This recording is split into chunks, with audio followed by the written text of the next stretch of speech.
रमाई आवाज योजना हे नवबुद्ध घटक आणि बुद्ध समाजासाठी आहे.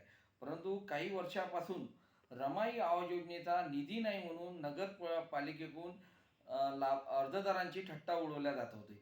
आता कसा तरी तो निधी आलाय, परंतु निधी येऊन अनेक दिवस होऊनही अद्यापही त्यांना पहिला हप्ता मिळाला नाही, 1,25,000 रुपयाचा.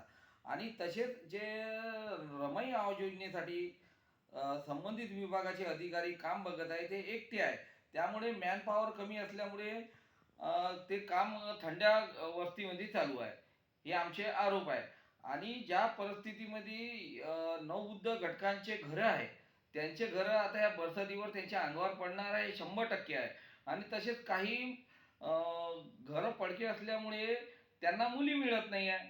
परंतु ही योजना कायच्यासाठी, हे माझा मोठा प्रश्न आहे. आणि जे सरकार म्हणते का घरकुल लाभार्थ्यांना रेती देऊ, परंतु यामध्ये तर ज्या जागे यवतमाळ तहसीलमधून अद्यापही एकाही नागरिकाला रेती मिळाली नाही. फक्त जे ज्या घाटावर जातो आम्ही ऑनलाईन अर्ज करतो तिथे रेतीच नाही मिळत. काहून का, हे सर्व चोर चपाटे लोक हे घेऊन जाते. त्यामुळे घरकुलवाल्यांची थट्टा उडवत आहे का, हे आमचा शासनाला प्रश्न आहे. आणि या आधी जे रमाई आवाज योजनेमध्ये जो भ्रष्टाचार झाला पैसे घेऊन, ते आता होऊ देणार नाही. आणि जी यादी आता मंजुरात आली आहे याच्यावर आमचे पुरे नियंत्रण राहणार.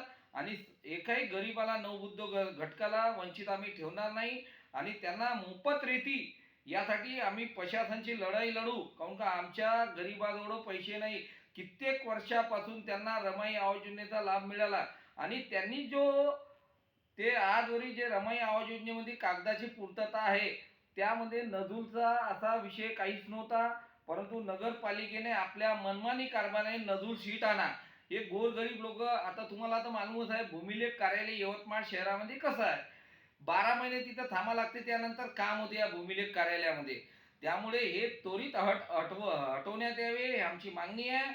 आणि एकही लाभार्थी या वंचित राहायला पाहिजे नाही. 8 दिवसाच्या आत रमाईचा 1,25,000 रुपयाचा चेक नाही त्यांना मिळाला नाही.